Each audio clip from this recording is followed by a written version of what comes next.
Per què la Fundació Valencianista i Demòcrata es planteja fer aquesta taula rodona? Mireu, ara demà concretament, farà 6 anys de l'accident del metro, on hi hagueren 43 morts i 47 ferits. Des de la Fundació ens ho plantegem fonamentalment perquè pensem que el que està passant, en la ciutat valenciana, en l'any 57 tinguérem una riuada a la ciutat de València, en l'any 82 hi hagué una pantanà i ara, fa 6 anys, tinguérem un accident, repeteix, on hi hagueren 43 morts i 47 ferits, l'accident més greu que ha hagut en la història del metro, no sols a l'estat espanyol, sinó segurament a Europa, i ha passat pràcticament desapercebut per a una gran part de la societat. I pensem que això no és casualitat. Pensem que això, dels de l'administració, es va voler que resolguera ràpidament amb una comissió d'investigació que fou una farsa, una pantomima, i un procés judicial que deixa molt que desitjar. Es posàrem en contacte amb l'associació, ja feia també molt de temps que havíem participat en les concentracions que es feien el dia 3, i es posàrem en contacte perquè des de la Fundació volem que quede clara una cosa. Beatriz, no tota la gent, no tota la societat, jo crec que molts valencians i valencianes no estem d'acord en com s'ha tractat això des de l'administració. I aquest silenci administratiu, i aquest voler que no se'n parle i, per tant, tapar-ho i acabar-ho pronto i no ha passat, és una cosa només dels que vos ha tocat, dels familiars, volem que quede clar que una bona part de la societat valenciana no està d'acord. Jo personalment crec que de tot el que està passant, i mireu què n'està passant de grosses en temes de corrupció des del govern, el més greu que està passant per a una societat i per a la seva moral i per a la seva ètica és justament això, l'accident del metro i com s'ha tractat. Perquè, en definitiva, els altres casos és corrupció i que són total i absolutament condemnables. Estem parlant de furtar diners públics, de defraudar, d'enganyar, però així estem parlant de vides humanes. I, per tant, des de la Fundació volem deixar molt clarament que no sols no estem d'acord, sinó que a més pensem que hi ha que buscar un procés de reconèixer, que l'administració reconega què és el que va passar i que a més demana perdó públicament i enceta un procés en què, diguem-ne, d'alguna manera es pugui tancar entre cometes, perquè suposa que aquella gent que ha perdut familiars, fills, germans, pares,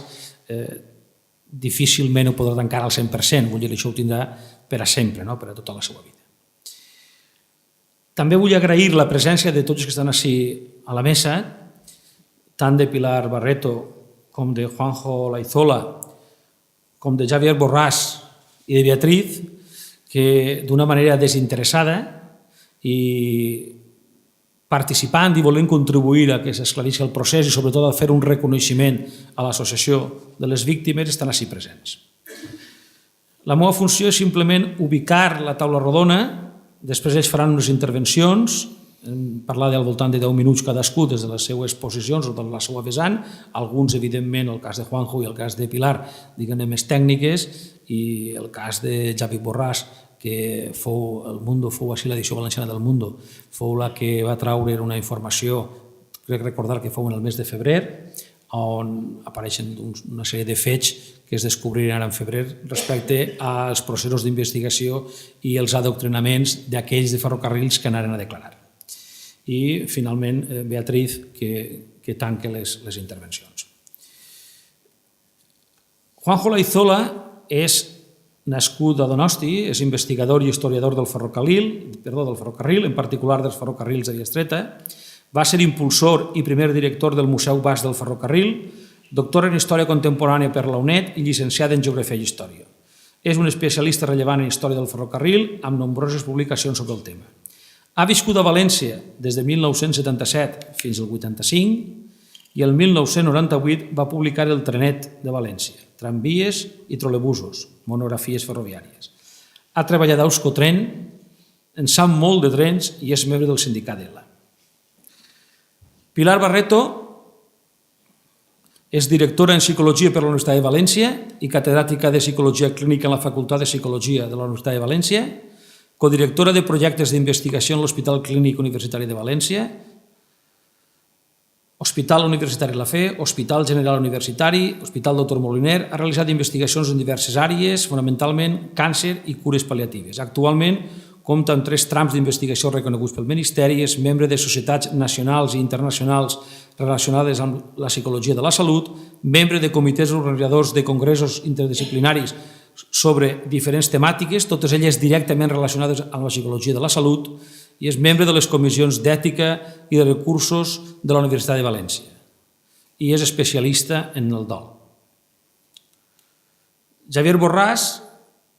és de l'Horta Nord, periodista, redactor en cap del diari El Mundo, de l'edició valenciana. Les seues investigacions destaparen que des de Ferrocarrils de la Generalitat es contractara una empresa consultora per a marcar l'estratègia dels directius i funcionaris en la comissió d'investigació de l'accident del metro. I Beatriz Garrote, presidenta de l'Associació de Víctimes del Metro 3 de Juliol des del 2008,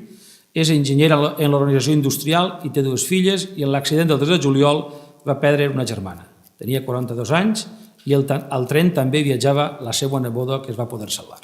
Voldria dir que per a aquesta taula rodona ja fa setmanes enviàrem des de la Fundació 2 cartes d'invitació, una a la conselleria corresponent, a la consellera Bonic, i l'altra a la Direcció General de Ferrocarrils de la Generalitat Valenciana. Pel que respecta al de la consellera, la setmana passada vaig rebre una telefonada de la secretaria de la conselleria dient-me que no podia assistir la consellera a la taula rodona perquè es trobava a Brussel·les i que ho sentia molt però que no podia assistir. Pel que respecta a Ferrocarrils de la Generalitat Valenciana, ja fa setmana i mitja va rebre una telefonada del cap de comunicació de Ferrocarrils interessant-se per aquesta taula rodona i que estaven estudiant la seva participació però volia que li concretitzara més de què anava i li vaig donar una sèrie de dades. El divendres passat vaig rebre un mail i avui una telefonada també del cap de comunicació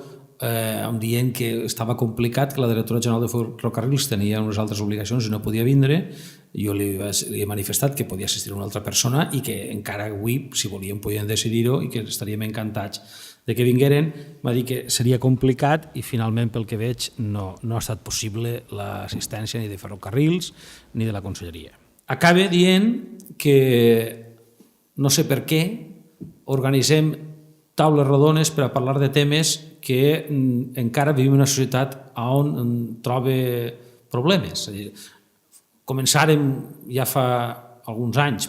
intentant fer una cosa de caixes i no va haver manera de trobar, per exemple, un empresari valencià que volgués estar a la taula rodona per a parlar del tema de les caixes. Després en farem un altre sobre el Banc de València, el sistema financer, i encara va ser més complicat, exceptuant la gent de Probanco. I ara, per organitzar taula rodona,